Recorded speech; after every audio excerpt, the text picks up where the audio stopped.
ಎಲ್ಲರಿಗೂ ನಮಸ್ಕಾರ. ಸರ್ಕಾರಿ ಹಿರಿಯ ಪ್ರಾಥಮಿಕ ಶಾಲೆ ಮಡ್ಲೂರು 7ನೇ ತರಗತಿಯ ವಿದ್ಯಾರ್ಥಿಗಳು ಇಂದು ಆಮ್ಲಗಳು, ಪ್ರತ್ಯಾಮ್ಲಗಳು ಮತ್ತು ತಟಸ್ಥ ದ್ರಾವಣಗಳನ್ನು ಪರೀಕ್ಷಿಸುವುದರ ಮೂಲಕ ಕಲಿಕೆಯಲ್ಲಿ ಸಂತೋಷದಿಂದ ಪಾಲ್ಗೊಂಡು ಕಲಿಕೆಯನ್ನು ದೃಢಪಡಿಸಿಕೊಂಡರು. ನಮ್ಮ ಶಾಲೆಯ ಹೆಸರು ಸರ್ಕಾರಿ ಹಿರಿಯ ಪ್ರಾಥಮಿಕ ಕನ್ನಡ ಶಾಲೆ ಮಡ್ಲೂರು. ನಾನು 7ನೇ ತರಗತಿಯಲ್ಲಿ ವ್ಯಾಸಂಗ ಮಾಡುತ್ತಿದ್ದೇನೆ. ನನ್ನ ಹೆಸರು ವಿಜಯ ರಾಜೇಂದ್ರ ಮೂರ್. ನಾನು 7ನೇ ತರಗತಿಯಲ್ಲಿ ಓದುತ್ತಿದ್ದೇನೆ. ನಮ್ಮ ಶಾಲೆಯ ಹೆಸರು ಸರ್ಕಾರಿ ಹಿರಿಯ ಪ್ರಾಥಮಿಕ ಶಾಲೆ ಮಡ್ಲೂರು. ಹಾಯ್. ಹಲೋ ವಿಜಯ್, ಹೇಗಿದ್ದೀಯಾ? ಚೆನ್ನಾಗಿದ್ದೇನೆ. ನನ್ನ ತಲೆಯಲ್ಲಿ ಒಂದಿಷ್ಟು ಪ್ರಶ್ನೆಗಳು, ಅದನ್ನು ನೀನು ತಿಳಿಸಿಕೊಡ್ತೀಯಾ? ತಿಳಿಸಿಕೊಡುತ್ತೇನೆ.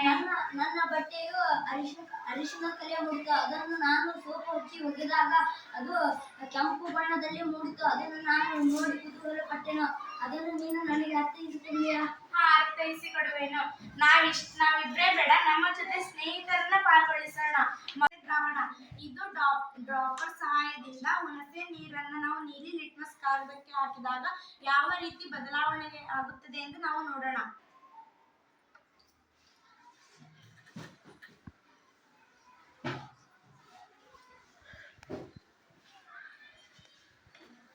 ನಾವು ಹುಣಸೆ ನೀರನ್ನ ನೀಲಿ ಲಿಟ್ಮಸ್ ಕಾಗದಕ್ಕೆ ಹಾಕಿದಾಗ ಇದು ನೀಲಿ ಲಿಟ್ಮಸ್ ಇದ್ದದ್ದು ಕೆಂಪು ಲಿಟ್ಮಸ್ ಆಗಿ ಪರಿವರ್ತನೆಗೊಂಡಿತು.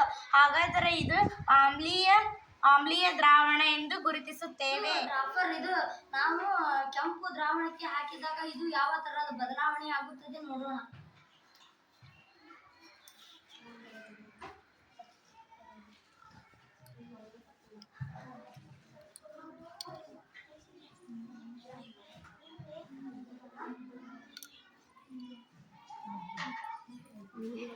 ಸಿರಿಗದಾಗ ಇದು ಪ್ರತ್ಯಾಮ್ಲ.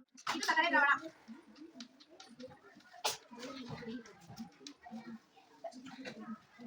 ನೋಡಿ, ನಾವು 2 ಲಿಟ್ಮಸ್ ಕಾಗದಗಳನ್ನ ಹಾಕಿದಾಗ ಇದು ಯಾವುದೇ ರೀತಿ ಬದಲಾವಣೆ ಆಗಿಲ್ಲ.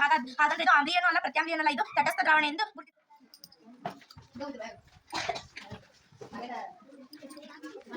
ಇದು ನೀಲಿ ಬಣ್ಣಕ್ಕೆ ತಿರುಗಿದಾಗ ಇದು ಪ್ರತ್ಯಾಮ್ಲ. ನಾವು ನಿಂಬೆ ರಸವನ್ನ ನೀಲಿ ಲಿಟ್ಮಸ್ ಕಾಗದಕ್ಕೆ ಹಾಕಿದಾಗ ಇದು ಕೆಂಪು ಲಿಟ್ಮಸ್ ಕಾಗದವಾಗಿ ಪರಿವರ್ತನೆಗೊಂಡಿತು. ಹಾಗಾದ್ರೆ ಇದು ಆಮ್ಲೀಯ ದ್ರಾವಣ ಎಂದು ಗುರುತಿಸಲಾಗಿದೆ.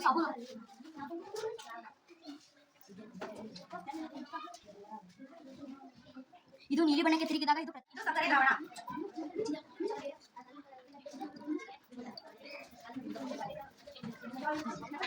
ಎರಡು ಲಿಟ್ಮಸ್ ಕಾಗದಕ್ಕೆ ಹಾಕಿದಾಗ ಇವೆರಡು ಬದಲಾವಣೆಯನ್ನು ಹೊಂದಲಿಲ್ಲ. ಹಾಗಾಗಿ ಇದು ತಟಸ್ಥ ದ್ರಾವಣ ಎಂದು.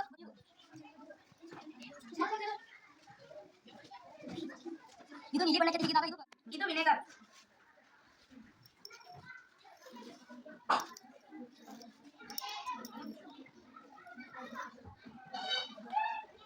ವಿನೆಗರ್ ನಾವು ಹಾಕಿದ ತಕ್ಷಣ ಇದು ನೀಲಿ ಲಿಟ್ಮಸ್ ಕಾಗದ ಕೆಂಪು ಲಿಟ್ಮಸ್ ಕಾಗದ ಆಯ್ತು. ಹಾಕಿದ್ರೆ ಇದು ಆಮ್ಲೀಯ ದ್ರಾವಣ.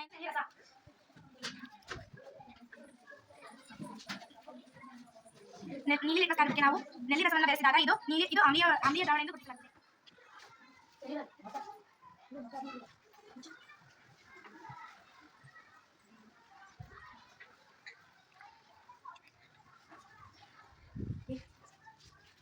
ಆಮ್ಲೀಯಕ್ಕೆ ಉದಾಹರಣೆಯನ್ನ ತಿಳಿಸುತ್ತೀರಾ? ಉದಾಹರಣೆಯನ್ನ ಹೇಳಿ.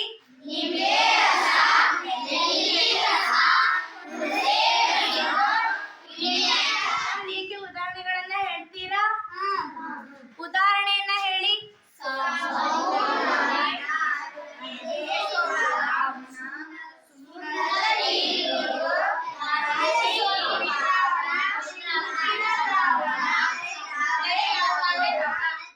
ಉದಾಹರಣೆಗಳನ್ನ ಹೇಳ್ತೀರಾ?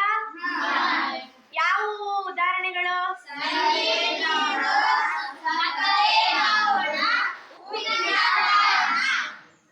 ಈ ಒಂದು ಪ್ರಯೋಗದಿಂದ ನಾವು ಆಮ್ಲೀಯ, ಪ್ರತ್ಯಾಮ್ಲೀಯ ಮತ್ತು ತಟಸ್ಥ ದ್ರಾವಣವನ್ನ ತಿಳಿದುಕೊಂಡಿದ್ದೇವೆ. ಧನ್ಯವಾದಗಳು.